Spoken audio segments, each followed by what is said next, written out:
Hey guys! Guys, look, I have a friend. Say hey, queen. Hey girls. This is Miss Leah Ball. Is your last name actually Ball? Yeah, it is. That's a really nice name, so it's quite snappy. Leah Ball. Yeah. You know? You're Yeah. always early in the alphabet when you're at school. Oh my god, I was always like first. Graduation, I was fourth on stage. I had no idea what I was doing. I was like, That's please. so someone scary. go You're like, for I me. need to see someone else do it before I get Literally. up. Do you want to do a brief little intro of you? Oh yeah, sure. What the hell do I say? So I am currently a full-time content creator, kind of in the running space mainly. I literally just graduated in the summer from Loughborough Uni. Really? Was that how, like, it was only in summer? Yeah, literally like 6 months ago. Oh my god. Which is kind of crazy. That is so crazy. Yeah. Yeah, and since then I've just gone full-time content. How epic. So when you were in uni, did you think that you would then go full-time content or like... I didn't, to be fair, because I only started my account in the second year of uni, and then I went on placement year, which is when it kind of started, like, something kind of started coming from it. Right. And so then it was through my final year, I was like, hang on a minute, like, if this keeps going, then maybe it could go full-time. So I kind of, like, had it as, like, a hope in my brain. I was like, maybe, hopefully, I can. But then, like, I guess as well, because your content is so heavily around, like, fitness and stuff anyway, it's, like, what you're passionate about, so it makes sense. It's, like, you're still in that space. Yeah. Because what did you do at Loughborough? I studied, Oh, no, you did art? yeah, fine art, really, really random. Everyone's always so surprised when I tell them that.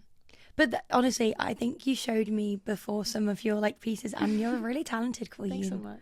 So would you ever want to go down that route, or even just do you ever do it as like a hobby still? Do you know what? I actually really want to. I feel like doing your like hobby as a degree really makes you hate the hobby. Like I thought that makes so much sense. Yeah. So by the end of the degree, I was like, please, no one show me a piece of art. Like I don't want to go anywhere near it.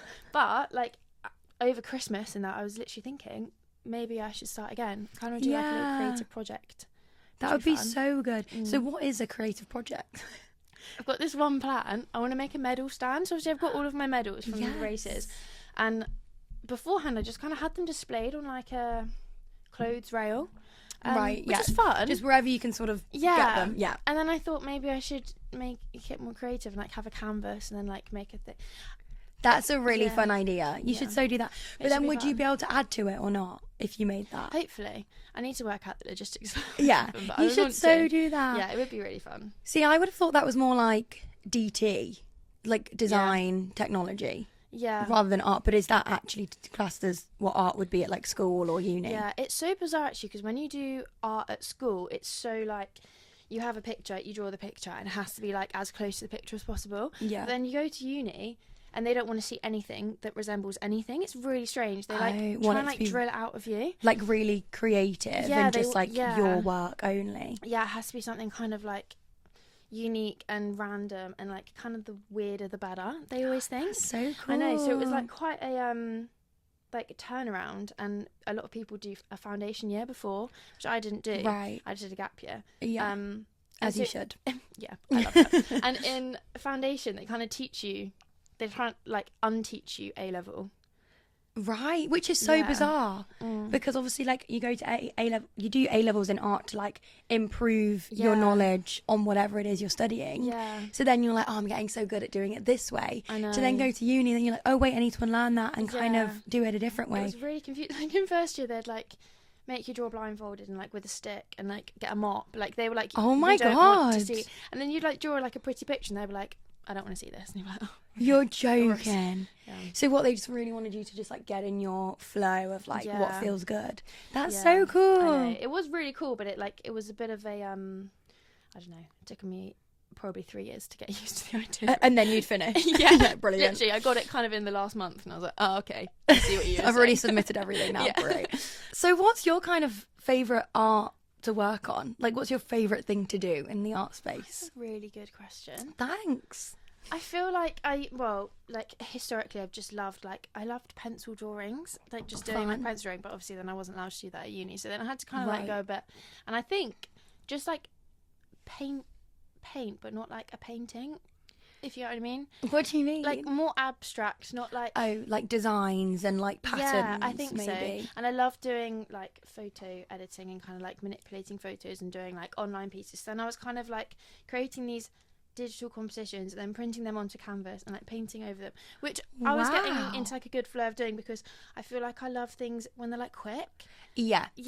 I get you like don't want to be working on this for no too long. and doing a drawing, if you want it to look like what you want it to look like, it's gonna take like days, and really? I was like, I don't have days here, I need like quick fire, but still looks good. Yeah, so I feel like the photo print, it was saving me a lot of time. Yeah, that's so cool. It was fun though. So maybe you can pick it up as a hobby again, hey? Yeah, that'd be great. Yeah, which would be fun. You can make a series of it on Instagram. I thought that. Yeah, that'd be fun. Yeah, that'd be so fun. So let's talk about your running and fitness journey and all that stuff. So like when did you start your fitness journey? Because you initially started more on the like gym side, didn't you? So when did that all start for you? So I started like originally when I first got into fitness. Yeah, like have you always been sporty or like? I was like a sporty like small child, like primary school. I was on all the teams, and then I got to secondary school, and in year 7 I tried out for the netball team and I didn't get in. And I was like, this is the end of my sporting career. Was there like A or B and B teams at your school? I think so, and I probably could have tried maybe again, but I was like, no. You like too embarrassed. Yeah, now, I was like, not you don't want me, again. I don't want you. So then I just stopped. I was like, no more sport for me. And then I used to play I played music at school, so I was in the music groups after school, and then. Oh wow! So you've always been quite creative in other aspects too. Yeah, which is quite fun. Yeah, that is fun. My mum is like really into music, so I feel like she like crafted me and my brother into the music. She was like, right, she's not very sporty, but she does art as well, doesn't she? Yeah, she's so good. I always think she's just unbelievable. She's an amazing woman. Yeah, and then I literally, that was it for sport. I was like, this is not me, so I would just do like PE at school and not try very hard. And then I got to 6th form, and I kind of in like, I don't know, when I was like 16, 17, I'd kind of fallen into like the partying route. I feel like everything like that happens younger in England. Like I don't know what it is, like I feel like that stage of like life happens when we're like underage. That's so true. Literally I was like 15 in a club, like what am I doing here? It makes no sense. Like I remember I used to work in like a cafe, and I was like, oh yeah, like I don't drink anymore. I was actually like 19, and like the 50-year-old like Dave was like, what do you mean you don't drink anymore? And I was like, so I've been drinking since I was 14, sir. Literally. Like, you know, I've been through that era of my life. That's actually me. I quit smoking when I was 17. Who quits smoking at 17? Yeah, that sounds like such like a old person thing to say. Like, oh, finally I know, quit it's smoking. so funny. But so do you feel like when you were in that sort of era of your life, that was just like a very teenage regular thing that you were doing, or or it actually came from like a toxic thing that like triggered it? I think it was a bit of both. I think like that age everyone's kind of doing it a little bit, but I feel like I was maybe trying to push it a bit too far. I think I was saying this to my friends the other day actually. I was like always trying to be like a bad kid, like get in trouble at school. I was like in detention every week. And then, which is so interesting because you now is so opposite to I know, that. it's so funny. And like I was suspended from school. Like I was always like trying to not get in trouble, but rebel. I was saying to my friends, because I was at an all-girls grammar school, the bar was like high. Like I didn't have to do much to like get in trouble. Yeah. So like I'm quite grateful that I wasn't at a different school, because I think the bar would have been a lot lower and I would have had to like go even further with it and then actually done some bad things. Yeah. So why did you get suspended? I got caught with alcohol in school. Did you? Yeah. So like, do you reckon you just brought that in just to be like, oh, I'm crazy and naughty? No, do you know what it was? So my friend had a party, and I left 2 bottles of wine there, and obviously at that age, I don't want to spend more money on a bottle of wine. I only had like £5 to my name, so I was like, please can you bring them into school and I can take them home. So I didn't actually have them there to do anything with them. She was just dropping them off and I was taking them home. But classic me, took a photo of me holding these wines. It's literally me all the time, taking photos of everything. So we were in the change room and I like was pretending to drink it. I had the lid on, but I was like hung over it, and I posted it on my everyone had like these private Instagrams at the time. Yeah. What was yours called? Leah likes balls. Oh, do you still have that? No. Yeah, I think so. I don't know if I've like seen that somewhere. I forgot the password, so I can't get rid of it. Leah likes balls. That's a brilliant name. Yeah. But obviously, like, it's supposed to be your closest friends. Why like is 70 people following it? Like, they're not my closest friends. Like, it's literally meant to be like 10, 20 Yeah. people, really. Yeah. So did someone snitch on you? Yeah. So I put it on my Instagram, and then like a week later, I get called into the head teacher's office, and she was like, or head of year's office, and she was like, "Have you ever had alcohol in school?" I was like, "No." Then she holds out my God. A3 As if she printout. tried to catch you out to see if you'd lie as well. No, Like, do you know what I did? Classic. So bad. She goes like, "Why do you think you're here?" And I just snuck out for lunch because I wasn't allowed a lunch pass because I was always in detention. So you had to not have detention to get your lunch pass, and I've got given my lunch pass. But I lived so close to school, so I used to just sneak out and be like, "Well, I'm going anyway. Like, I don't oh my care." God, you were crazy, girl. I was. I don't know what's wrong with me. And then so I sit down. She goes, "Why do you think you're here?" And I was like, "Look, I left my homework at home. I had to get my homework." She's looking at me like, "What are you saying?" And I was like, oh 'cause I wait, went she out at actually lunch. doesn't know. Yeah, and she went, "Oh, well, I'll add that to the list then." I was like, "Oh, God." No, Leah. I know. That's so funny. Yeah, so then she holds up this photo of me with the wine and was like, "What's this then?" And I was thinking, "Oh, God, like, this has not gone well." And then this girl who had snitched, she was actually one of my really good friends at the time. Oh, so you know who did it? Yeah, but I only found out like 2 years later. Oh, you're joking. I know. She's actually moved to Australia now, and I haven't seen her like since this happened, really. Is this who you're going to go see? No. Could you imagine if I see her? I'd be like, "I know what you did." Yeah, you're going to Australia just to confront her on this. Can you imagine? Yeah, and then I'd also been caught, like, we went on this school trip. Me and my friends signed up. It was like Rock Challenge. It was like a dance competition. Oh my God, I can't sick. dance, so I wasn't going to be going as a dancer. But you got a day off school if you went. So, You're like sold. Yeah, so we signed up as the makeup artist for the trip. So we went and did everyone's makeup. I love that. Yeah, but then because I wasn't in the dance competition and we were literally there backstage, and like as soon as the dancers went on, we just kind of were left to our own devices. We then snuck out of this place, bought some vodka, we're drinking vodka on the way home, and then the teachers found about that too. So anyway, they were just like piling all these things up, and then I got suspended. But oh, how long were you suspended for? only 2 days, but it was internal.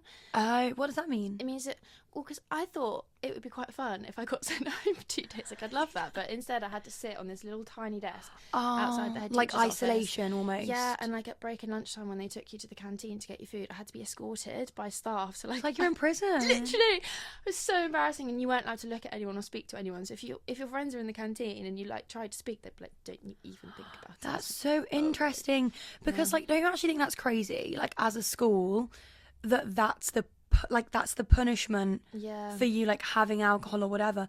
It's like, should we not actually be looking at like, okay, but why is she bringing in alcohol? Or That's such a good point. do you know what I mean? Yeah. Or like, why is she sneaking out to go like drink vodka or whatever when she's like at this camp, whatever it might be. Like That's so instead true. of being like, you can't look at anyone or speak to Yeah, anyone, that and is you so true. like that's really bizarre. Like that's only going to make you resent Yeah. like the school system and That is a everything. really good point. Plus, I more feel anyway. like more often than not, the kids who are being bad and like doing naughty things are going through stuff. Like yeah, like there's usually a reason for Yeah. it. Like even if it's a really like innocent reason, like it Yeah. might not even be something that's like going on at home or whatever, but there probably is a reason. Yeah, that's because- such a good point. yeah. Actually, I've never thought of it like that. Maybe I So- should write to the school and tell them. I think that's a good idea. Maybe we should make a protest. Maybe. We should.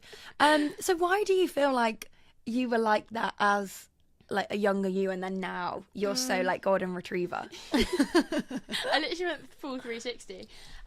So at the time that all this was happening, my parents were separating, and I was having like Right. everything was kind of going tits up at home. So I thought, I don't know what I was trying to achieve, but I was just like trying to do Yeah. bad things. It was kind of like, I guess, my kind of escape at the time.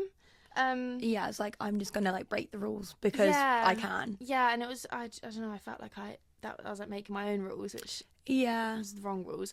Anyway, and then I got to sixth form, and I kind of looked in the mirror one day, and I was like, Leah, what the hell are you doing with your life? Like, this is not who you want to be. And I think when I was like 16, I could get away with it because I was young and like, Right. just being silly. And then it starts to get to like more Yeah. adult years. Yeah, literally. And then I was thinking like, I need to sort my life out. So I joined a gym, and this is how I got into fitness. So I started at the gym, and the day I started at the gym, I went in, and when I came out, I went to have a smoke because I smoked at the time, and I thought, this is so counterintuitive. Like, why am I like trying to better my life in the gym and then coming out and smoking? So I stopped on the day. I was like, this is it. No, The you end. didn't. And that's why I stopped. But I'd like at parties and stuff, I'd go out and drink, and as soon as I was drunk, I'd like do whatever. But Yeah. So when you were smoking up until this point, were you like So you weren't just a social smoker, you would actually just like smoke in your day? I think it was, to be fair, more so I wouldn't do it on my own necessarily, Right. but I was always with the people that would, so I would like naturally every day be with those people. So it was a social thing. I don't think I have a particularly addictive personality. So like for me, it was quite easy to just be like, yep, that's it, I'm done. You just like, it was almost like an era, like a phase. It was. You're like hyperfixated, and then you're like, okay, over it now. I think so. That's so interesting. So I wonder, like, do you have anything in your head that you're like, okay, this switch that day when I like looked myself in the mirror and was like, I need to stop this? Like, why do you think that was? I actually don't know. I think I just like, I don't know, because I just happened. You were like, I just I'm woke over up this. And was like, no, this is it. Like, I'm done. So you don't think you'd been feeling that for maybe like a few months leading up to it, like, oh, actually, I'm not sure this lifestyle's for me? I think so, and I think, well, I got my first boyfriend in this phase, so I was like, kind of, beforehand I was kind of this like crazy wild, I was like, do whatever, and then I was getting a boyfriend and we were starting sixth form, I was getting into my A levels, and I thought like, no, I'm mature now, I'm growing up. I feel like boyfriends really tame you.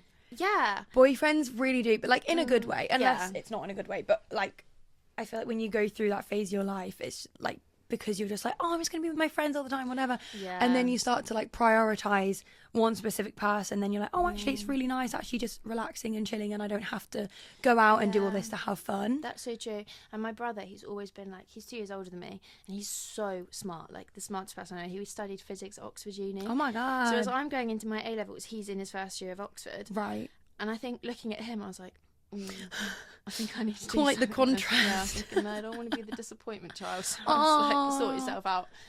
That's actually really hard. Have you ever felt like you have like compared yourself to him, or are you just like, no, this is him, this is me? I think we are like such different people, so there's like no room. I mean, when we did like GCSEs and I got my results, I was like, I did better than you. I didn't. I actively didn't. That's just your personality. Yeah. I won. He got like 1 grade lower than me, and my mum even, she's like, well, Leah was more of an all-rounder. I love that. Thanks, Mum, you're on my side. But I just think we were just such different kids growing up. Like, I was always way more like sociable, out with people, going out and partying, and he like found that later in life, I guess. So yeah. So how often would you be like going out? That's a great question. I don't know. There was a lot of parties at the time, but then I'd also like just sneak out on a random Thursday night, bearing in mind I had school the next day, to like go and meet kids from the year above and like go and drink down a dark alleyway. So interesting, isn't it? Like, why did I do that? So were you like 15, 16 at this time? Yeah, I think this is when I was 16. And like, what did your mum think of you like being out all the time? She doesn't. Oh no, she doesn't sneak out. She doesn't know you'd. Yeah. But so would you get away with sneaking out and she wouldn't find out? Wow. Yeah. She still doesn't know. She's listening to this. Oh, she still doesn't know. No. Sorry, Mum. I didn't do it that often, to be fair. The sneaking out, I only did it a few times, but But what did she think of you like going to parties a lot, and like, did she know you drank and smoked when you were like 16? She knew I drank. She knew that I had smoked, but like I would always tell her it was like a one-time thing, and like I just tried it. Right. Yeah. It was like, oh, my friend had one. Yeah. And I just like But she was like, actually, bless her, she was so just kind of like wanted us to experience life, and I think she had quite like a restricted childhood, so she didn't want us to experience that. So if we wanted to go to a party, we wanted to go out, she would like help facilitate it. Which is quite nice actually, because it meant that I wasn't doing anything like really stupid, if you know what I mean. Like, all I was doing was like getting drunk. If you were, then there would be a limit to where she'd be like, no, this is too out of hand kind of thing. So I think because she kind of gave us the freedom, we kind of respected her, I guess, in that. That's so nice. Whereas like I know certain like people I'm friends with, their parents have been the opposite, and then they've kind of gone like, do it because really of that. Far. Yeah. I feel like there is such a hard like line for that. Like, my dad was always so strict. Yeah. And then my mum has always kind of been like my best friend. So I'd always like try and go through her, and then she'd feel bad like saying no or whatever, so she'd just like let me do it, even though it would then like cause her anxiety, because then she'd be sort of like not telling my dad sometimes, or like, I don't know, there'd be a lot of stuff that she'd know go on that my dad would be like really unhappy with. So I feel like as a parent that is actually really hard to like balance, because as well, like, imagine having like a 15-year-old and you know they're like out like drinking and smoking and they're in like dark alleyways at like midnight or whatever. Do you know what I mean? Like, and just sitting, yeah, and like they're not answering their phone. Yeah, like that is really scary. Really scary, especially like as a girl. Yeah, and like I wouldn't do these things now. Like, no, come 11:30, I'm like, I'm in my house, like I'm staying in. Like, well, yeah, even last night, like when we were out, I was like, oh, I'm a bit scared to walk back on my own. Like, you want me back? Yeah. When I was younger, I was like, I think like you want to prove like I'm an adult, I'm grown, I can do this. Like you almost want to get into sticky situations so that you can prove that you're like mature. That's so true. I also think when you're younger, you are like a little bit naive to the world. So like you haven't heard of the things that can happen, I guess. Like the older you get, the more you hear it, and the more I'm like, oh, maybe I'll or you actually like see it happen to people you know and stuff, and you're like, oh wait, maybe I'm not invincible. I know. Yeah. So thank God like I was safe. Yeah. But also like it's so good that you had that realization and you were like, actually I want a different life for myself, because I feel like you could have continued that way and then gone down one route or gone down the route that you have. I say this a lot actually, and also then going to Loughborough Uni, like the party cult, like people go out and they drink, but like they don't do anything crazy. Like I feel like certain unis, they have such like a, some have like a reputation. Yeah. And I worry like what would have happened to me if I went to one of those unis. Like I ended up in a group of people who were so sporty, like we like just did like so nice wholesome drinking, I guess. Yeah. It wasn't like a that you weren't crazy like let's go out every night and get smash kitted in 5 a.m. Yeah, we did that for like freshers, and then we were like but that's like what's that thing? I forgot what it's called. Don't worry, I'll think of the phrase another time. How would you like describe that part of your life? Interesting. Like how do you think you like felt that time? Like were you happy? No, I don't think so. No, I don't think I've realised this until recently actually, because I'm always just like, I just kind of go with the flow. I'm like, la, la, la. Yeah, like I live in like La La Land, I think. You on the line back here, I wouldn't boo it. Literally that is like me to a T. But no, I don't think I was like, when I look back at that time, I just kind of want to give myself like a little hug. I think like I was like, it's okay, quite a lot. Leah. Yeah, and I think because at the time my parents were separating and my brother was then going through it, and it was just all a bit of a messy time. Yeah. So sorry to interrupt. Yeah. So your parents split when you were how old?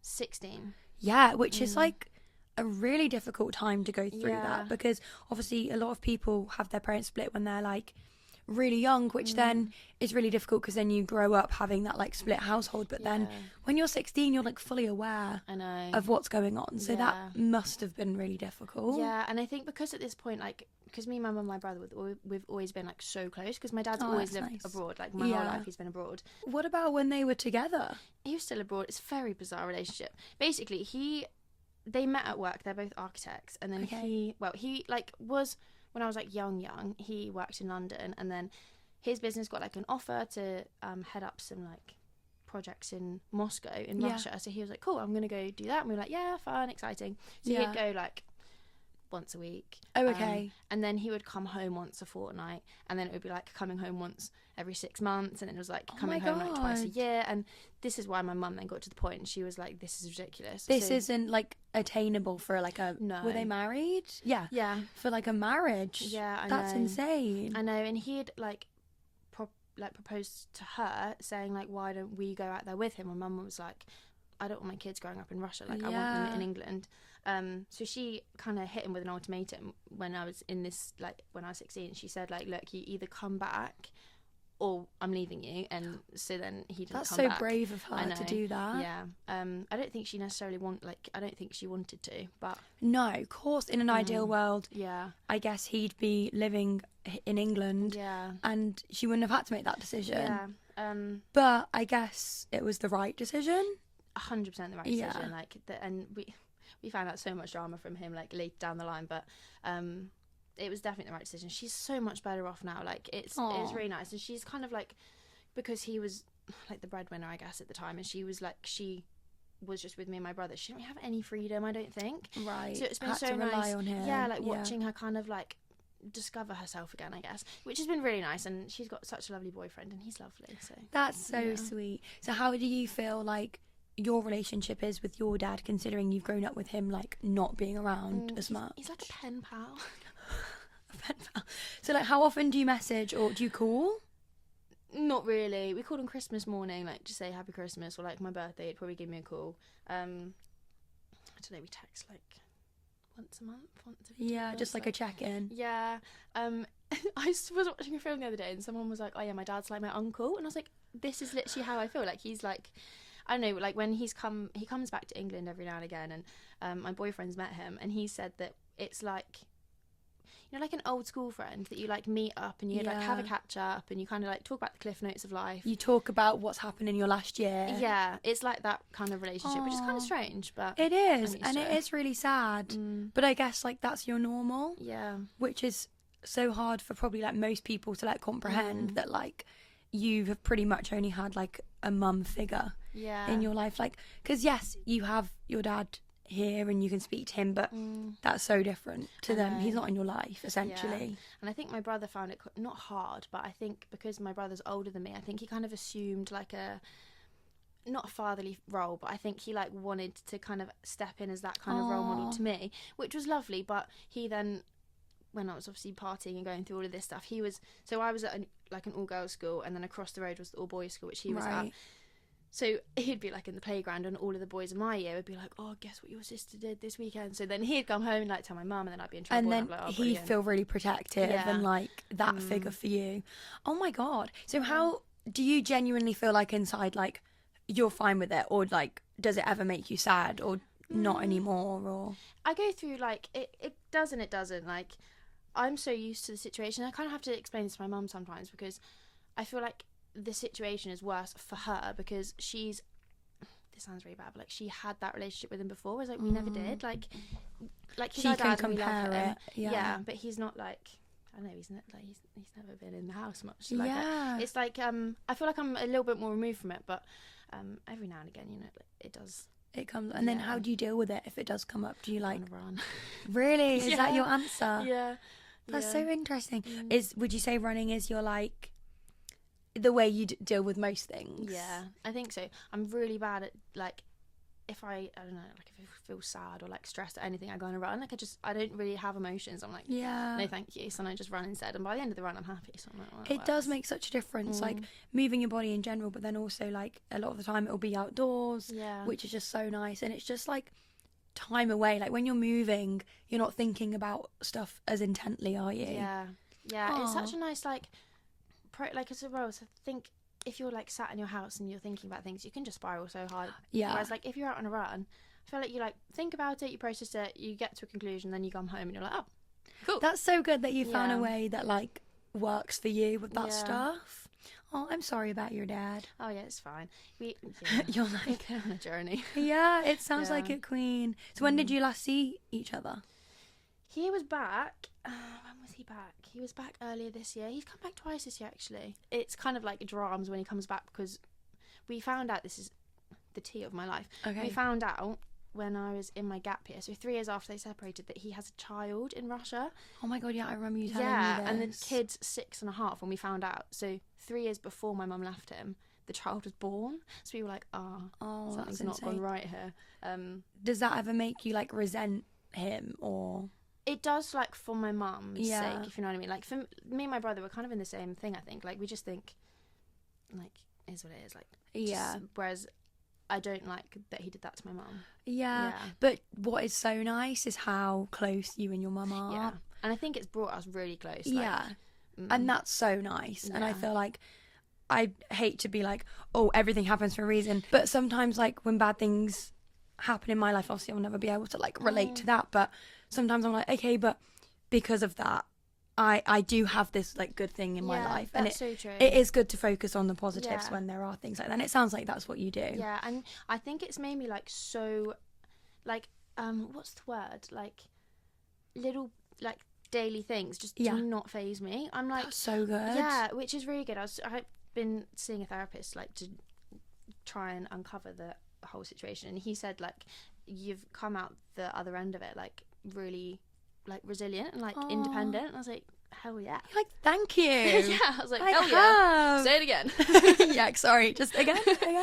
So how long have you had therapy for? It's okay. I started in final year of uni, and then I did that for the year, and then I like had a break over summer, and then from like summer till now, so like another 6 months, but I'm coming to the end of my next like block. Is it weekly?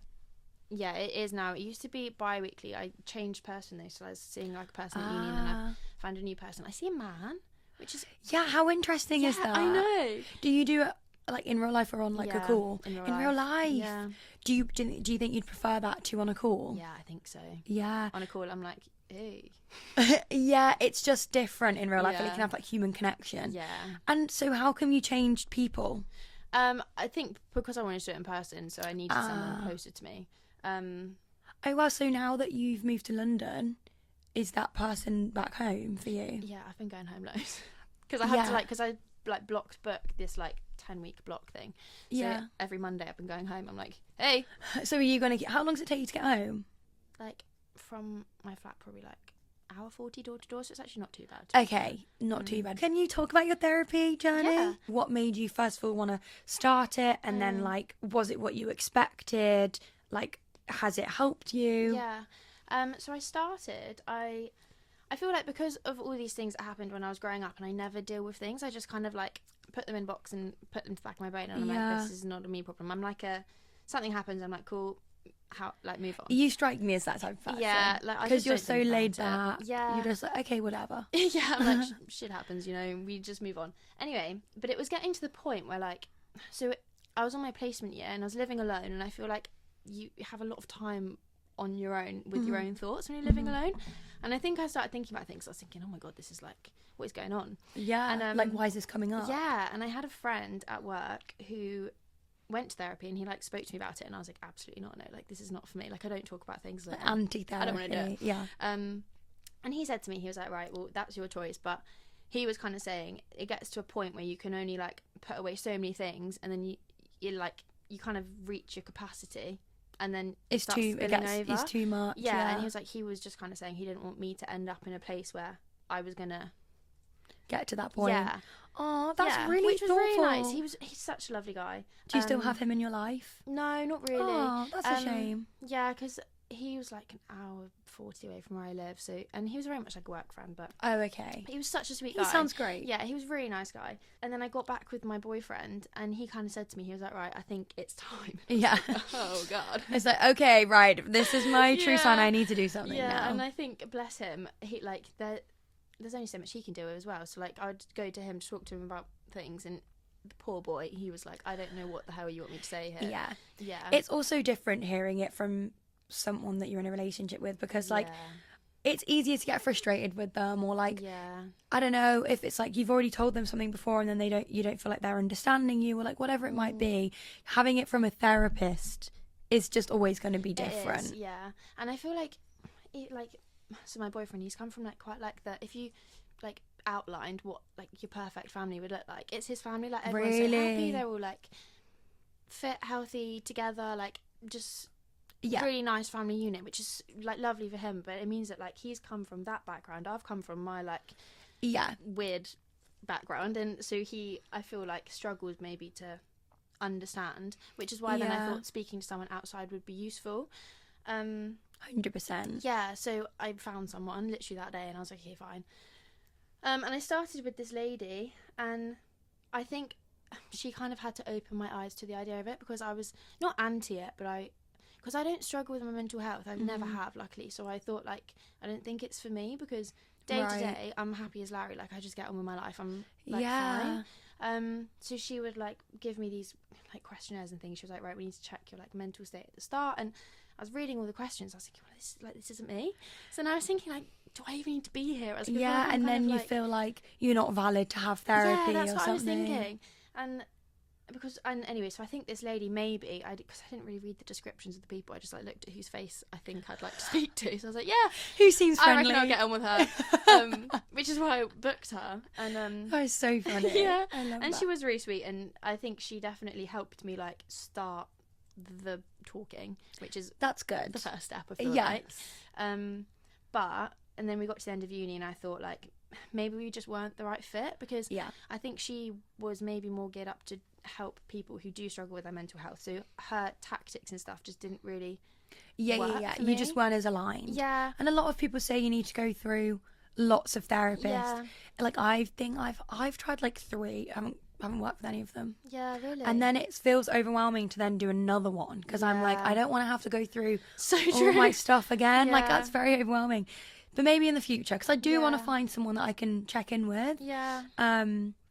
But yeah, I think that's very normal to like have that. Yeah, I think so too. And it's good to try new people. Yeah. And I think because the first time, not that I wasn't going for myself, but it was very much like my boyfriend had kind of like pushed me through the door kind of thing. So I think I was kind of doing it because I wanted to do it for him. Yeah. I get you. So it was almost like not against your will, but it wasn't like solely only your decision to go do that. Yeah. So then when I then decided to go again, it's because I was thinking like, actually, no, there is stuff that I actually That's so good. Yeah. And I think because I had then spent the last year like starting therapy and like talking about it, I was like, okay, no, like now I'm open to the idea of it. I get how it works, and I think I need to find someone else. So I went back on, I can't remember where I find them. I find them on like, it's like Psychology Today. I just put like therapist near me. That's this good list comes information for us to have. Good. And you just pick them, and they all have these little descriptions. So I like filtered through them because I thought I need someone who like specializes in like relationship and like that kind of thing. Because that's like kind of where I struggle.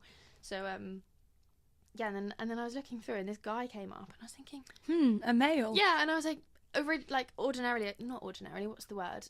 Initially, I thought like I don't want to talk to a man, I want to talk to a woman. Like that's just kind of.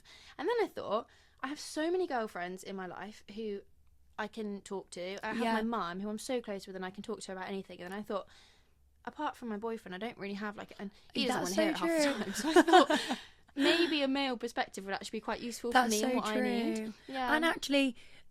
Because I think we had a conversation before where you said like because you went to an all-girls school, like you do actually get on with guys in a way, like because I know some people actually feel maybe a bit uncomfortable with men, but do you get that? I feel like I don't trust men at all.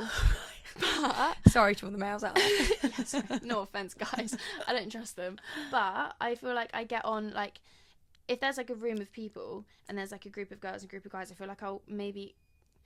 Not always, but I feel like I maybe click with the guys faster. Yeah. But I think it's because I just think girls are really judgy. Yeah. I think it's just from my school. Going from a girls' school makes so much sense. Because I feel like they are just known for that. Yeah. Wait, I forgot what we were talking about. Therapy. Yeah. That was it. Well, I'm so happy you found someone that works with you. So do you feel like you're in a better place for doing that? I think so, yeah. And even like, I mean, it's not like this crazy big, like, life-changing. But it's like even just like day to day in my relationship, I feel like I'm a nice person to date, which is quite nice. That's so good. So it worked. It did work, and I'm really glad I did it. And it was a bit scary to start off, but you got to do the scary thing sometimes. You have, and it probably is going to be hard for like the first month or something, and then you probably get into it and you're like, actually no, I'm actually learning stuff about myself. And it's really interesting because they'll like join the dots and you'll be talking about one thing and he's like, hang on a minute, and I'm like, oh, you are so right.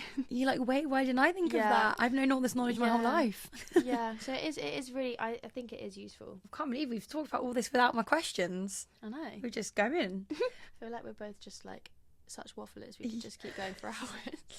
I was thinking that last night actually when we were at dinner, we were chatting away, and you were like, oh, we're talking about this tomorrow. I was like, oh yeah.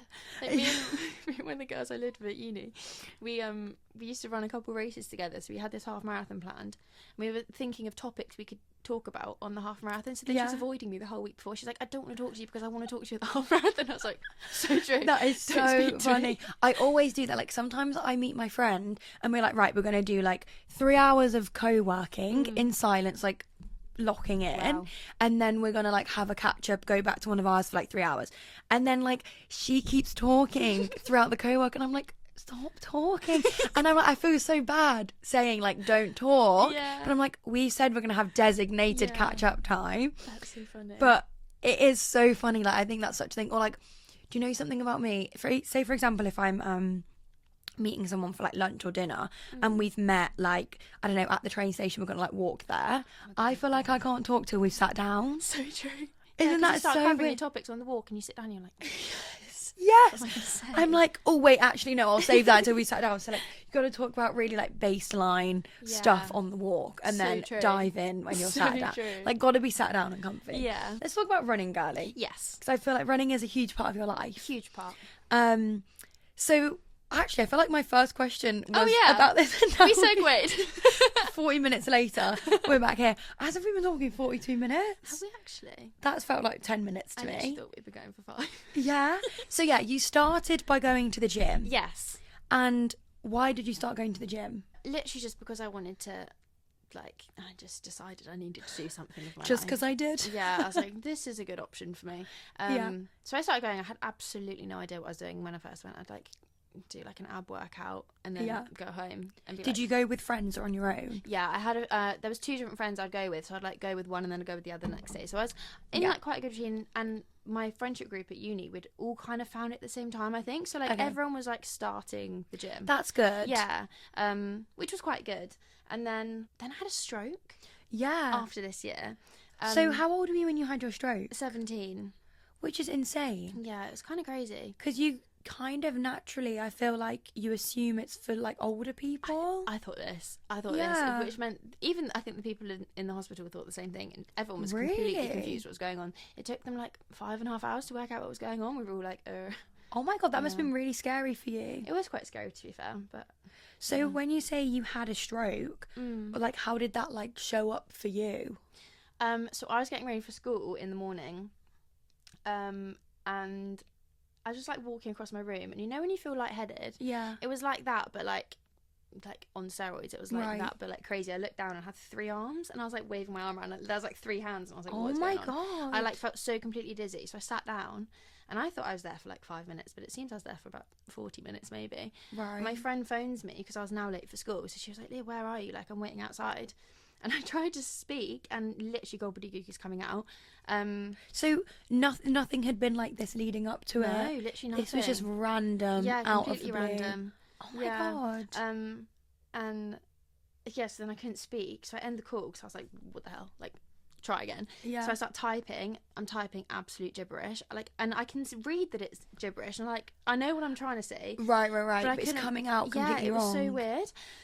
So then my brother wasn't. My mum was working in London at the time, so she was away.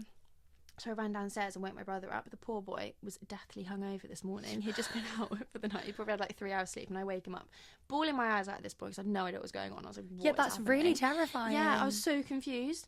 And so I'm trying to speak to him, and obviously I can't speak, so he's like, what is going on? So then he tries to get me to write it, and the same thing's happening again, like gibberish. I'm just writing like random words. Oh my god, that's so scary. So then he goes, right, like try and act it out, because what he was thinking, charades. he thought I was having like a panic attack or like something like big had happened, and I like couldn't speak because I was like, right, I don't know, you were like too nervous or like adrenaline or something. So then he was trying to like calm me down and get me anyway. So then we start acting out. So we're playing charades of a stroke in my bedroom. How like did you do that? Well, I thought, because at this point I still don't know what's gone on, so I was thinking like, all I knew is I'd felt faint, and now I can't speak. So I'm like trying to act out feeling faint, so I lie down on the floor, and he goes, there's something under your bed. He's like searching under my bed. Stop. Like, Leah, I can't You're like, see no, anything. this is really serious. Oh, I know. And luckily, like in the meantime, the girl that had phoned me, she called my mum and was like, Rebecca, I'm really worried about Leah. I don't know what's going on, but like she can't. Something's wrong. Yeah. Especially because you were like late for school, like So my mum calls my brother and was like, "What's going on?" And Lewis was like, "I have no idea. Like we're trying to work this out right now." And Mum was like, "Well, can you take her to the hospital because like she could have had a stroke?" And I was thinking, "What? Yeah, like, probably not." Anyway, so we get to the hospital and we go to A&E, and we don't live that far away. It's like a 10-minute drive, so it's fine. Yeah. And we get to the counter. And like my brother's obviously like my spokesperson because I can't do it, and I'm just there crying. And he's like, she can't speak. We go to the first triage nurse, and she like looks at me and goes, "So why can't you speak?" And I was like, babe, I literally can't speak. I don't know. Like this is why we're here. So my brother's going, she doesn't know. And then I think they thought that like my brother was trying to talk on my. Anyway, it was very awkward. They were like trying to stop him from speaking so that I could do it, and I was like, no, he's helping me. I was like, please let him do it. Anyway, and then I like saw the next couple people. The third triage nurse I saw, I think at this point my face had started drooping a little bit. So she asked me to do a big smile, and only like which you can do very well. And only one half of my face went, and like the other one kind of stayed down. So she was like, ah. And then she asked me to draw a clock, and I put all of the numbers on one side, like literally just That's like on. insane. I know, which is really weird that like the brain is making you do that. Yeah. Quite funny actually, because I go outside and tell my mum, because my mum's come back from London at this point. She's like, we're all in the hospital together. Yeah. And I'm trying to tell her, but because my speech is like coming back, but I go, they asked me to draw a cock, is how I say it. And my mum was like, yeah, she just was going with it. She was like, cool, nice. And then only like a couple hours later, she saw the clock and she was like, oh my God, a clock. No, imagine they actually said draw a cock. Could you imagine? She was like, didn't realise the NHS did that these days, but like, that go is for it. so funny. Yeah. Anyway, so then I had an MRI and then they realised that I had a stroke. So then I went in an ambulance across like the stroke hospital, which was like half an hour away. And quite a crazy morning actually. And when young people You're have so nonchalant about it, like quite a crazy morning. No biggie. Experience. Yeah, good story to tell. And when young people have strokes, more often than not, it's because of something wrong with their heart. So then they like the next morning, I had like sedation. They put a camera down my throat to check my heart out, and they found a hole in my heart, and they were like, "Oh, this is why she's had the stroke." So essentially, what had happened is I was on the pill at the time, right? And so the pill had given me a blood clot, which ordinarily would get broken down in your lungs, but because I had the hole in my heart, the clot could go straight to my brain. Oh my God. Which is kind of crazy. So then I had to that come is off the pill. really crazy. Yeah. So have you been on the pill since? No, I had to come off. I'm not allowed any like estrogen pills. So that is really scary. Yeah. And I feel like there's so many things that, I mean, is that down to... That's not down to the pill though. Like, why did you have a hole in your heart, or is it the hole down in my to heart's genetic, and no one knew I had it. So like, that it can be fine. You can live a healthy life with that. Oh, yeah, okay. it's like kind of like two unusual circumstances coming together. Right. Like so, because a blood clot, number one, is quite rare to get. Like it does say on the pill box, like it increases your chances, but not everyone's guaranteed to get one. And ordinarily, they get broken down in your lungs and never make it to your brain. Like they would never even get there. But because I had the hole, it could slip through the system. Jeez. So the issue was the pill? Yeah, because they did loads of blood tests and I had no like issues of like clotting factors or like my blood. They were saying like it's not a genetic thing that's given you the blood clot. It was the genetic thing that like led to the stroke. Anyway, a few months later I had like surgery to put this little device in and like close the hole. So now I'm fine. Oh, so now you have a hole in your heart? No, yeah. And so I'm guessing you were in like sedation or something while that happened? Yeah. So what was the like recovery bit like after you had the stroke? Well, so for like, how long was it? So I had the stroke in like June or July. July. I can't remember which one of the J's. Yeah. And then I had the surgery in November. So like that summer period, basically, they'd said like I wasn't allowed to go to the gym. I just got into the gym. I was like, bloody hell, like what do you mean? I wasn't allowed to drink. I wasn't allowed to smoke. I wasn't allowed to like do anything really. I wasn't allowed to go in a sauna. Did that help you with the sort of stopping drinking and smoking? I think so. I think that kind of like gave me like a kick up the bum because whereas I had already like been trying to better my lifestyle, I was like, oh, now you have no choice. Yeah, I was like, I really don't like, and even beforehand, like I do something silly and think there's no consequence. And then I was like, well, now like I've kind of had a bit of like a health scare. So I was like, now it kind of made me realize how important your health is. And I was like, right, no more of any of that kind of stuff. Drinking, I drink now, like from time to time, and that's fine. But like just smoking and stuff, like I just was then completely avoiding it. Which is actually quite good, I think. It like held me accountable. Yeah, because you knew that you actually couldn't. Yeah. It wasn't like a decision anymore. Yeah. Yeah. Yeah, and then, so it was actually really quite scary in that 6 months, because at this point now I know I have the hole in my heart. Yeah. Before I never knew. Yeah. So now I'm like uber conscious of my heart in this period. Knowing that there was a hole in there, and knowing that I just had a stroke, I was thinking like, what the hell? Could this happen again? So they put me on blood thinners so that like, to reduce the chances, and I'd come off the pills. Right. The chance of something happening was so slim, and I mean it took me like 17 years for that to happen, so it wasn't going to happen, but still it was obviously really scary. Yeah, of course. And then I had the surgery, and then I was like, I don't know what year, and then year 13 I was like A-level summer, so I was started seeing this new boyfriend, and fitness wasn't really like the priority at this point. Then it was lockdown, so I feel like I had quite a long time to kind of like get back into the idea of exercise again, which is quite nice. Kind of gave me like a bit of I don't know, just like a bit of a breathing period to like feel like I'd recovered. And then I took a gap year because I hadn't been fully discharged from the hospital, and I didn't want to go to uni with that kind of like in my brain. So with what in your brain? The thought in my brain, sorry. The thought of I know, just like knowing that I still had hospital appointments, like to just check the heart and okay, stuff. got you. Yeah. Yeah, that would have been Yeah. very overwhelming if you'd like moved away that. and you still had to be like coming back and checking Yeah. things. Just want to not like close that chapter of your life, but be like, okay, I want to make sure everything's okay and then go to uni. And I think I was still quite nervous at the time of doing like exercise, drinking, anything like exerted myself. I just was feeling really anxious about it. Of course. I didn't need to be, and the doctor had said, like, look, you're fine to do your life, like, go do whatever. And I was like, are you sure? Yeah, like, please sure double, about triple that? check. Because, like, that came out of absolutely nowhere for you. So naturally, you would be so worried, like, what if? Or, like, has that caused damage that, like, could last forever now? I was thinking that, and I was thinking, like, this little device in the heart, like, is that going to affect the heart? Like, they say it doesn't, and, like, it doesn't. I'm fine. Oh, my God, you have something in you right now. Yeah, it's like a little, like, umbrella. It's quite funny. They go up in an artery in your leg in like a tube. Wow, I know, it's freaky. Medicine's crazy. And then they put freaky. this thing in, and it like sits like this, like a mesh thing, and then apparently the lining of your heart then like grows over it. So come 6 months after the surgery, your heart's like now, locked like, in. Yeah. So by the so time I cool. started at uni, I was like completely fine. That's so good. Yeah, which is good. And after lockdown, this guy that I was seeing at the time was so into the gym, so he kind of was like helping me back into the gym, and he was kind of like my personal PT, which is quite useful. He taught me everything. That's that so I learned good. in the gym. So, and then I'm assuming that's not the boyfriend you're with now. No. So you're like, thanks for all the knowledge. I know. Bye. I was like, thanks for that. I'm gonna go now.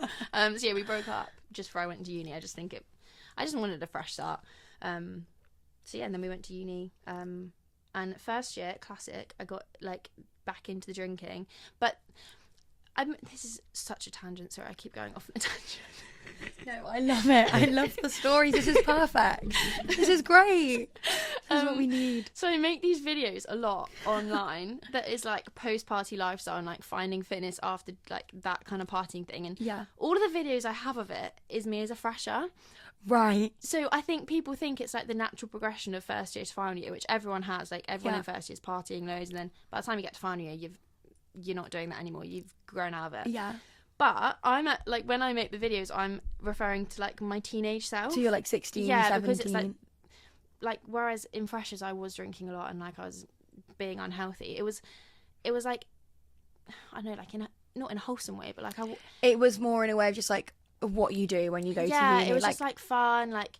You weren't doing it to be rebellious or crazy or whatever. You were just like, all my friends are going out. I want to go have fun. I've just started uni. Yeah. And did you ever feel like, or do you ever feel like now that you drink in an unhealthy way, or? Now I don't at all. Did you feel like when you first started uni, you did? I was drinking way too much. But like, I guess it's just the kind of the culture at the time. And it was the first year out of lockdown. So everyone, like the whole uni was going crazy. Like ordinarily it's just the freshers. So like by the time I got to, whereas at this point everyone had been locked up for so long, it was like let's all go at it. So, like, so that was even more intense. Yeah. But again, it wasn't like, I mean, it's not a healthy thing that I was doing, but it like I didn't necessarily have an unhealthy relationship with it. It was more like just. It was just an unhealthy period. Yeah, that I knew it was like a phase. I knew I was going to get out of it. It was more just like living in the moment, having fun as a fresher. Yeah. What made you want to like post about that on social media and sort of show like where you were versus where you are now? I don't know, actually. I don't know. I think, well, I personally find it that like you see people who are like crazy into fitness now and you think that's like always been them. Yeah. So I think I kind of wanted to show it to remind people like you can come from any kind of background and like still get into it, and like it's never too late to change your lifestyle. Yeah. Especially because you sort of not started the gym stuff like late, obviously not because you're still so young, but like you haven't always done it. Yeah. Like, so even if you like did that while also going out and stuff, like you still started probably properly going to the gym. Yeah. I don't know, from how old? Like probably like 19, I'd say. Yeah. Like then I was like properly trying it out. But then I went to uni and fell out of it again. So I was kind of like in and out of it until second year, which is when I like really locked in. I've kind of been in since then. Mm-hmm. So I would have been 21. So I think since I was 21 is when I like actually like. That was when you started it and have continued it consistently. Yeah.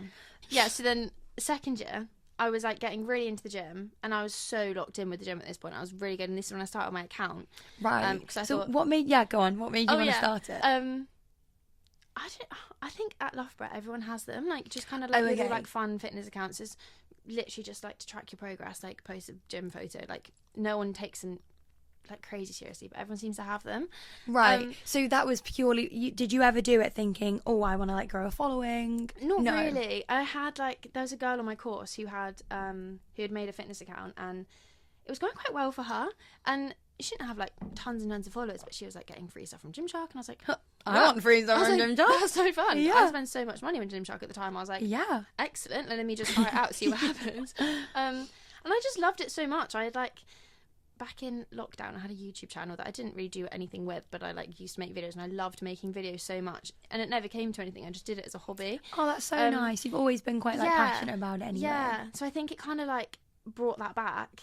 So I was just loving it. Yeah, I love. So then you kind of combined your two passions. Yeah. And you were like, I'm just gonna like make videos and whatever. So when you first started posting, what sort of content did you post? It was like gym. I don't even know. I used to do like what I eat in the days as a uni student, or like day in the life as a uni student, or like I don't know, like post a picture of me in the gym mirror and be like, hey, into the gym. Hey, great. But I wasn't really like, I didn't have like a.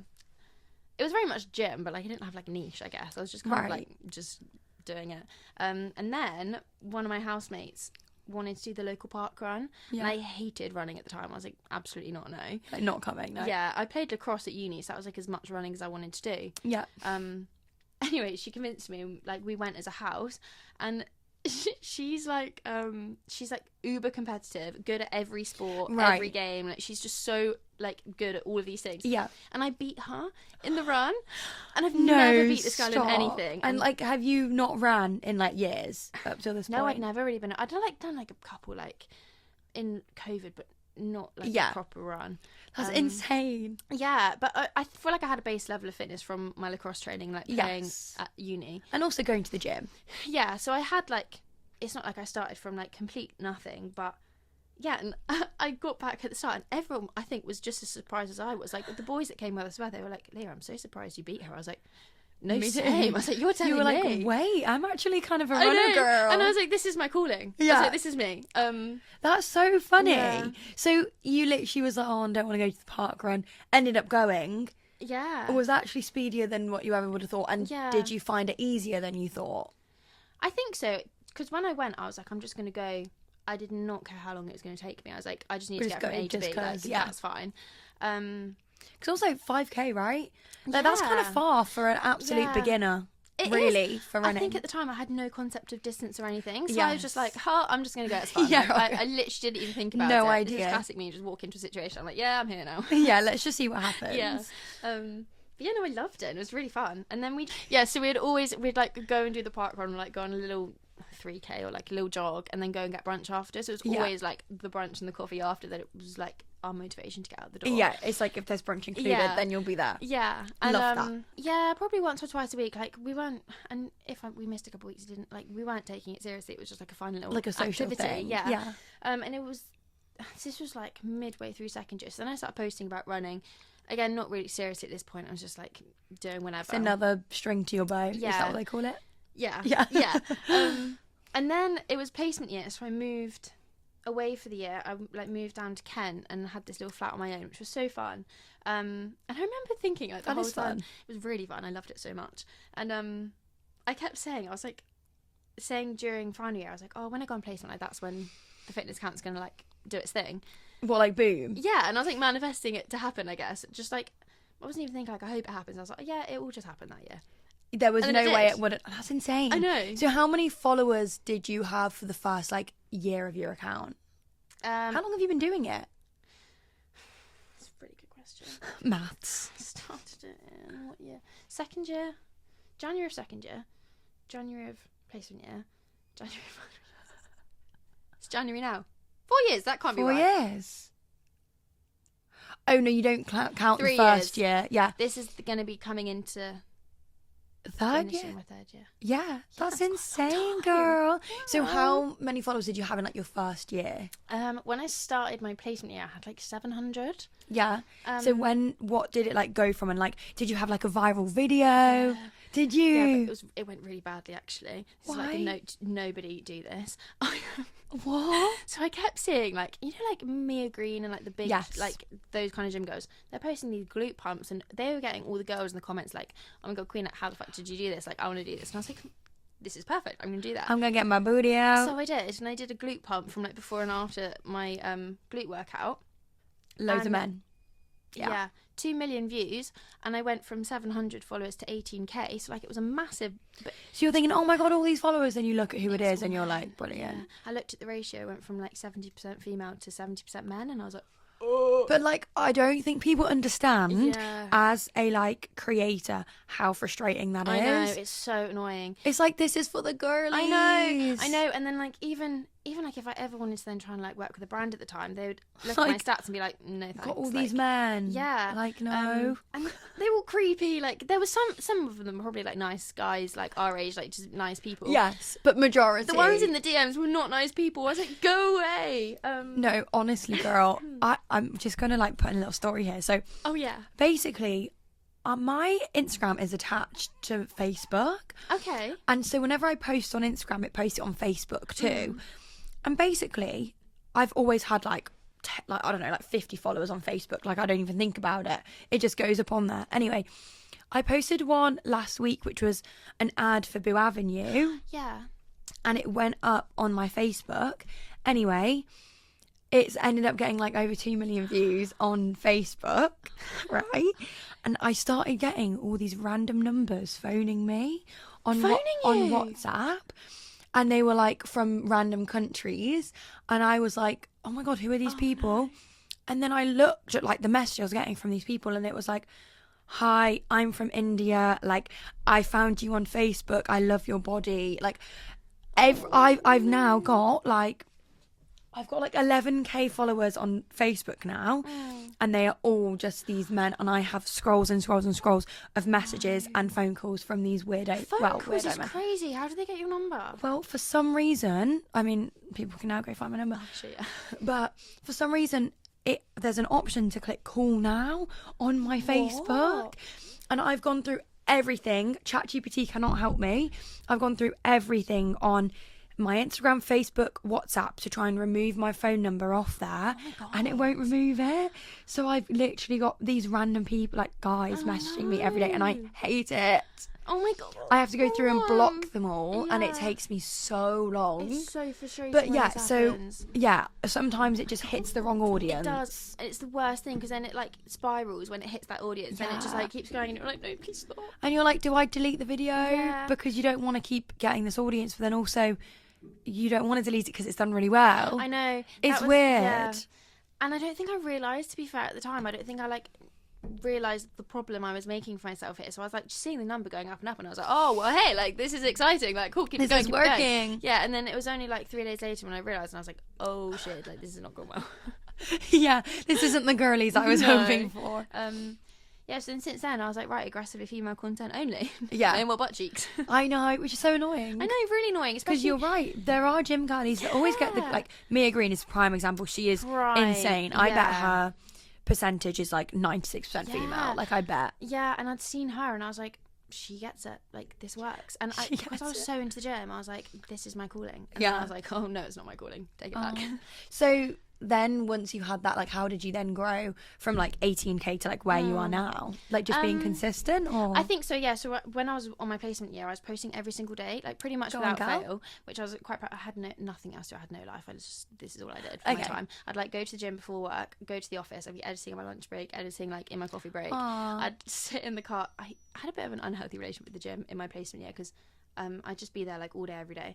And then I'd finish work, go sit in the gym car park, finish editing the video, post the video, go back into the gym, be in the gym then until like 10 p.m, go home, eat dinner, go to bed. So I was just like, this is my life. Yeah. You have like the same day every day, and it was very like gym heavy. Yeah, or I'd like run. And this is when I then really got into running, because I think because I'd moved to a new place, I'm not one to walk around. Like, I just feel like walking around with no... Like... So you just run? So I'd run everywhere. Yeah, so I literally like run, and I feel like I was like finding out about my town on the runs, which is quite fun.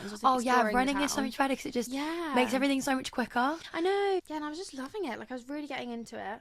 And then the girl who made me do... She's called Zara. She's still my housemate now. She's the one who made me do the park run.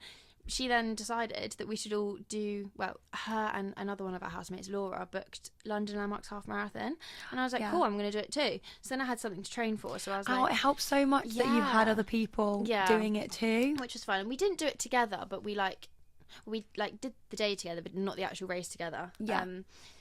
So that was like my first proper race, and I just then like afterwards I really caught the bug, and I just haven't stopped. That is epic. So how long ago was that first park run? The first park run was probably like, it was just after the London Marathon, because we'd seen the London Marathon, we didn't see it, but like we'd seen it on Instagram the week before, so the following weekend we went to the park run. It's so inspiring, isn't it? Even like not even being in London, we were in Loughborough, like seeing it on Instagram. Yeah. We were like, let's go. It's insane. Yeah. And I just loved it, and I was meeting so many people through it, and I was... that's the thing, like, it is a solo sport, but actually there are so many opportunities to meet people through it. Many. And at this time, like, I was living by myself. Me and my boyfriend weren't together, so it was like I was single, living alone in a town I didn't know anyone. So it was like such a good way for me to meet people. So I was like going to Pure Sport Run Club in London, and like going to random people's run clubs. I don't know, it was just like meeting people doing it, and it was really fun. Because it's also like, it's good for you. It's a way to socialise. Like, it's two birds with one stone. Yeah. I was also loving the fact that I'd go into the office after running 5k in the morning, and I'd be like, yeah, I just ran 5k today. I'm better than all of you in like, here. No way, which is actually quite nice, because in hindsight, the industry we're in now, you wake up and you see like Emily running 50k. Yeah, we were talking about this last night. Like, Emily, literally, we wake up and it's like 10 a.m. and we're still in our PJs. Emily Jane Fairs ran 50k in the snow. Yeah, and I'm like, oh, like, I'll get out of bed. Kudos to you, my queen. But no, I know what you mean. Being like following the people that we follow is literally just like all fitness creators, which is like super inspiring, and love all the content, and it's so cool and epic. But also, it makes you think that that's normal. Yeah. It is not normal. It is not normal. Which is why it was so good then going into the office, and like people who are just like people that aren't in the space, like, and they'd just be like, oh my God, that's insane. You ran 3k today. I'm like, yeah, I did. Wait, I did run 3k. Thank you so much, guys. So it was really nice. Yeah, and then I've just like been into it ever since. Have you ever been through a phase of like lacking motivation, or felt burnt out from running? Yeah, I think 2024 it will have been, was this year that it like really like took off. It was like my account was growing, I was running all the time, booking races like as often as I could. I was like, just getting in with them. And then I signed up to a marathon at the end of the year on my birthday in Germany, which was kind of random. Yeah. Pretty fun though. Anyway, and I did the marathon, and it really put me off running, I think, the first marathon. The marathon, really? Yeah. How long did you train for it? Not proper. Well, I had a full training block. I was with Runner at the time, so like did the full training block. But so this was like start of October, we'd moved back to uni in September, so I had like the last month of my marathon training, which was obviously when you're doing like the biggest mileage, like the most intense training. I was back at uni and I wasn't training. I just like gave up. I was like, like, that's not my problem. Right. Let's just pretend that this week doesn't exist. Yeah. Kind of thing. So I kept skipping all my runs and just not training. So I'd done up to like, I want to say like 26k, 28k. Yeah. And then kind of like stopped running. That's like the amount I did for Berlin. Is it? Yeah. So that's exactly what happened to me. Like I did 27k is my longest run, and then for literally the next month, I didn't do one singular run. Did you find it really hard to do the marathon? I did. I think it's always the last 10k. The last 10k, literally, I hate it so much. Like, maybe we could just do 30k. Yeah, can marathons just be 32k? I kept saying this whole time in Berlin, I was like, maybe we could all go on holiday, like, without the marathon. Yes. No, honestly, so down. Sign me up for that. Like, the actual run itself, I got through it. It was fine. It was fun. Like, it was a really, like, core memory. Like, I was so proud of myself. I was, like, crying the whole way around the second half. So I was like, I can't believe I've done this. Yeah.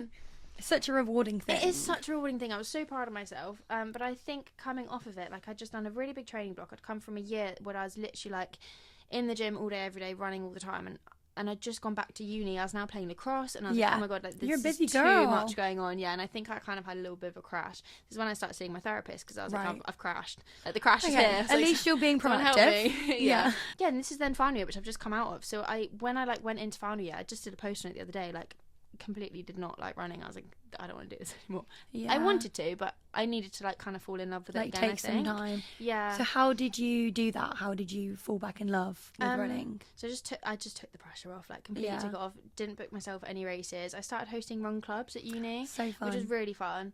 And I think it was more just then like running again for like just the enjoyment of it and like, making it fun, because that's how you initially fell in love with it. Yeah, so I kind of just had to find that again, and like running with people, kind of finding like the social again, and like no long runs.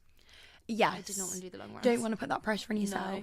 Especially in final year, like I had my dissertation to write, my project, and then like what socials. important things to be thinking about. There were so many things going on. I was like, I just need to like have a bit of a break. Yeah. Especially like when you've, I don't know, maybe been back-to-back training for things. Yeah. I think it is so important to be like, okay, actually, like I don't need to be training for something all year round. That's so true. And I think I didn't realise that before, because again, seeing online, like you see people like literally going from like race to race to race, and like these, and the people that are doing that have been running like their whole life. So I need to remind myself like I'm not that runner, and that's so fine. I think as well you put pressure on yourself, because it's like, okay, well I've just run a marathon, so I'm in peak condition now. Now I want to get even better from here and go do my next thing. So that can be really hard to get your head around. But I feel like you do have a good mindset with that, where it's like, actually no, like if I do feel burnt out, I don't need to push myself through that, because that is too much, and that isn't fair on your body at the end of the day, or mind. You want to enjoy it because it's something that you love so much. Yeah, and I think it's so important finding a balance, which I didn't have in placement year, I don't think, because like my whole life was just fitness and my account, like that's all I did. But then being back at uni with my friends and like other things in my life and social activities, and like I was back with my boyfriend, I was like, there's so many different avenues in my life right now. So I think it was nice that like it kind of took up more of a backseat.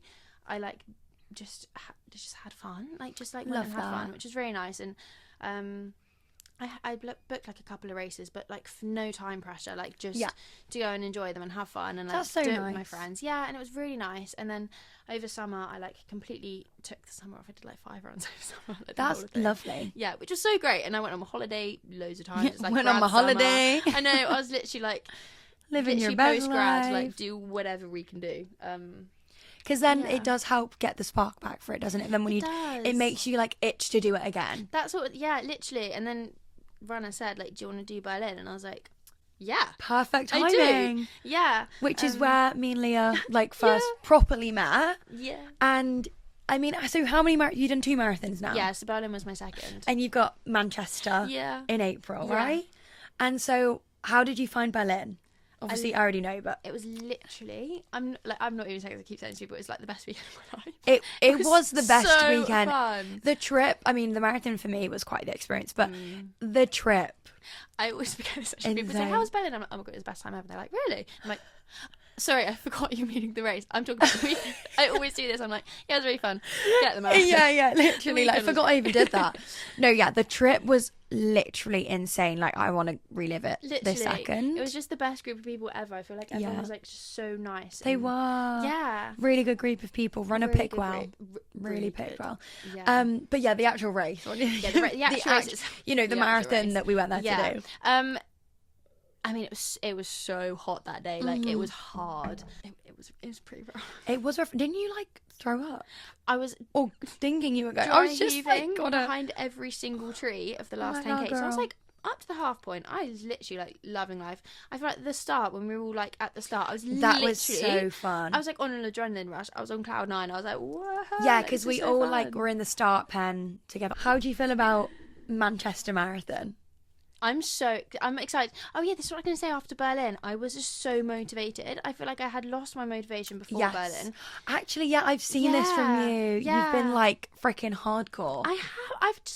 I think because Berlin had some like really speedy people there, and I think talking to them made me like think, well, I could maybe I could try. Like, I could try and be faster. I think sometimes we like box ourselves into being like, oh no, we're not capable of doing that. Like that's for people like that. But actually, you're right. There were so many people there, and it was such a motivating weekend. It was, and it was so fun. And I think it kind of like, I don't know, because the race itself was such an amazing experience, but I feel like because we went and did the whole weekend around it, kind of took the pressure off of the race a little bit. It was more about the experience, and I just thought like it was such an amazing experience. I loved it. It made me so motivated again, which is why I was so keen to book another race. And I was like, Manchester's perfect. Gives me like enough time to do a proper training block, and hopefully I can get my PB. Are you gonna go for? Is it sub 4? Yeah. I reckon you've got it. I do think Rana reckons I can do it in 3.5 hours. I was like, Rana, you need to maybe take a step that's back, insane. I'm not sure they I are have quite optimistic, really optimistic. but girl, imagine you might smash it out 3:30. I know, because like when I did my first one, I said I want to go for sub 4. Didn't train, like I was never going to hit sub 4. Yeah. And then Berlin, I was like, I'm going to get as close to 4 as I can. Yeah. And then the day was not the day for it. It was so hot. And most people, it wasn't their day for, so it wasn't just you. So relieved when I realised that everyone was having a bad day, because it was just me. And then I get to like the you end, finish and you were like, oh, thank God no one else got that I know, PB. literally. And I looked at my phone, I was like, oh, it wasn't just me. Yeah, literally, like, Yeah. I don't know what was in the air that day. Oh, it was hard. But everyone had a rough day out really there. rough day. Like even like the best of the best. I was thinking like, The best of the best. this They is were really struggling out there. reassuring. Yeah. Yeah.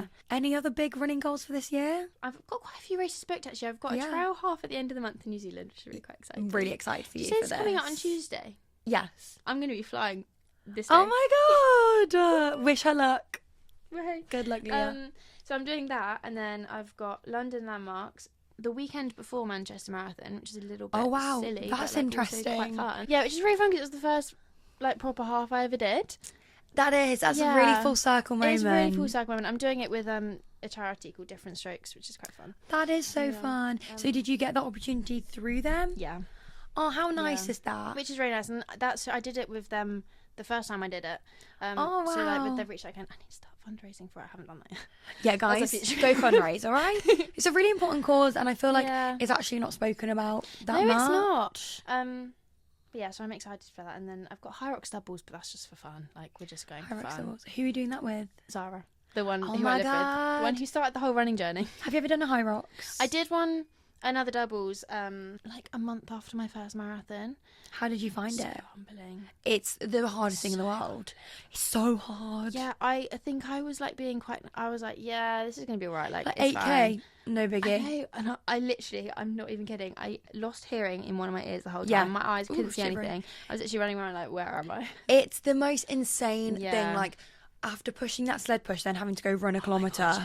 God, That is just an obscene Yeah. feeling. yeah. But I think you guys are going to be great. No, I'm excited. And the Where atmosphere is is it? incredible. London, Oh, which is really perfect. good. Yeah, That's I'm so excited. good because I think things are always more stressful when you have to like travel to get there. Yeah, But so true. yeah, it's nice you can do it with someone that you're like really close with too. Yeah.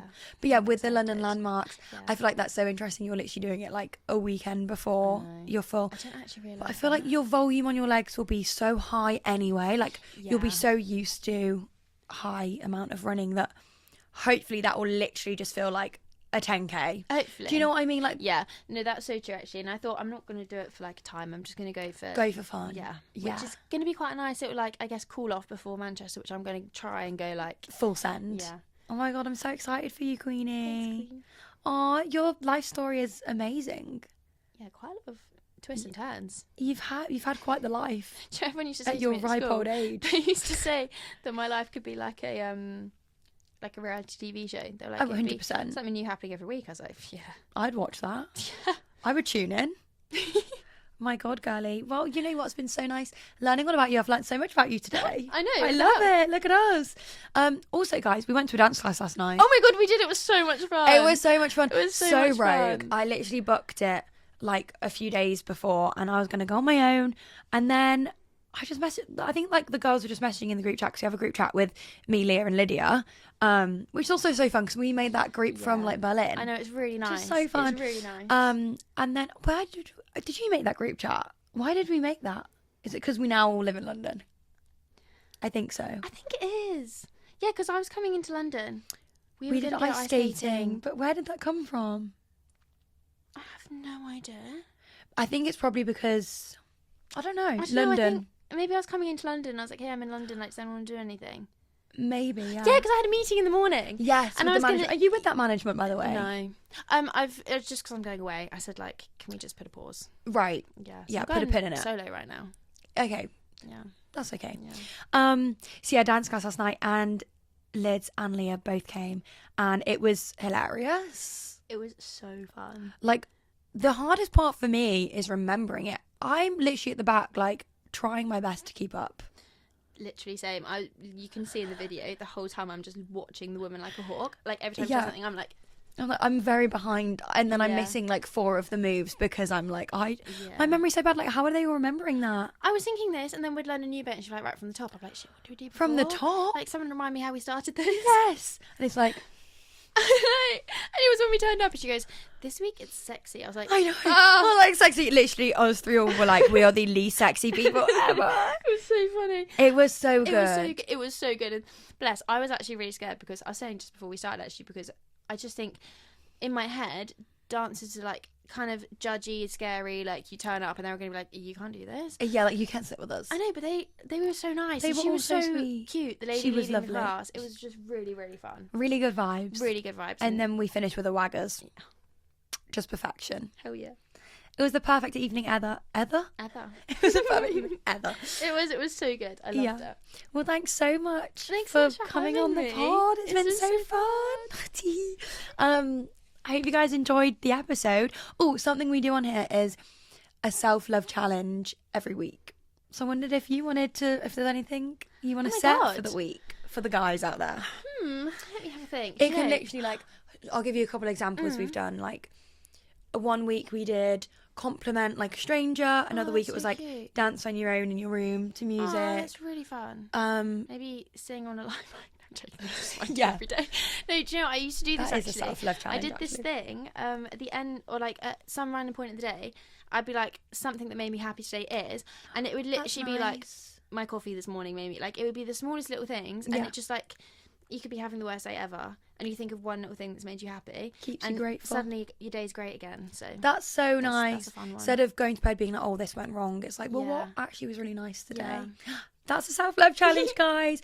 At the end of each day, tell yourself one thing that like made you happy in the day. Thanks, Miss Girl. That's okay. Thanks so much for having me. Bye, gorgeous people. Tune in next week. Bye.